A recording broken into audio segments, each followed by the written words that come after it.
প্রশাসনে দেখা যায় সচিবালয়ে 5টায় অফিস শেষ হয়, 4টা থেকে গুলশানে লাইন দেওয়া শুরু হয়, পল্টনে লাইন দেওয়া শুরু হয়। এটা যে জাতীয়তাবাদী রাজনৈতিক দলের জন্য যে সুখকর কিছু বিষয়টা এমন না। প্রশাসনে দেখা যায় সচিবালয়ে 5টায় অফিস শেষ হয়, 4টা থেকে গুলশানে লাইন দেওয়া শুরু হয়, পল্টনে লাইন দেওয়া শুরু হয়। আগে সেটা দিত ধানমন্ডি 32-এ, আর পার্টি অফিস হচ্ছে আপনার ওই যে গুলিস্তান। তারা আবার এখন লাইন দেয়, ঠিকই এখন লাইন দেওয়া হচ্ছে গুলশান এবং পল্টন।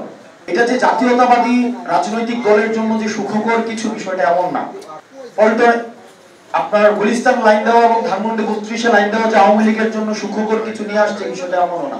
জাতীয়তাবাদী রাজনৈতিক দলের অনেকে আমাদেরকে শত্রু জ্ঞান করে, তাদের বয়স অনেক ছোট, আমরা শত্রু জ্ঞান করে, কিন্তু আলটিমেটলি লাভ নাই। কারণ 5ই আগস্টের পর আপনি যদি মনে করেন 5ই আগস্ট যে কারণে হয়েছে, যে কারণগুলোর 5ই আগস্ট ঘটাতে সহায়তা করেছে, সেই কারণগুলোকে বিদ্যমান রেখে আবার আপনি একটা নতুন রাষ্ট্র গঠনের দিকে যাবেন, তাহলে 5 বছর না হোক 10 বছর না হোক আপনি আরেকটি গণপ্রতিরোধের শিকার হবেন, আপনি আরেকটা গণপ্রতিরোধের শিকার হবেন। আমরা ইতিমধ্যে এটা ডিসপ্লে আমরা দেখতে শুরু করেছি।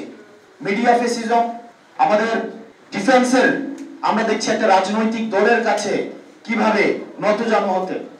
পরন্তু মিডিয়া তো হওয়ার কথা ছিল জনগণের, ব্যুরোক্রেসি হওয়ার কথা ছিল জনগণের। এটা একটা আপনারা আমাদেরকে আবার এই যারা অভ্যুত্থানটা করছে, এটা সিম্পল ইকুয়েশন ভাই। আগের যে রাষ্ট্র ব্যবস্থা এটা ফাংশন করে নাই, এটা ফেল করছে, যার কারণে 5ই আগস্ট আসছে। আমি মূর্খ মানুষ, কিচ্ছু বুঝি না, এটা একটা সিম্পল হিসাব। যদি ফাংশন করতো, সংবিধানটা যদি ফাংশন করতো, 2014 সালে বলছে না সংবিধানের ধারাবাহিকতা রক্ষার জন্য একটা নির্বাচন দিতেছে, আসে না বলছে না?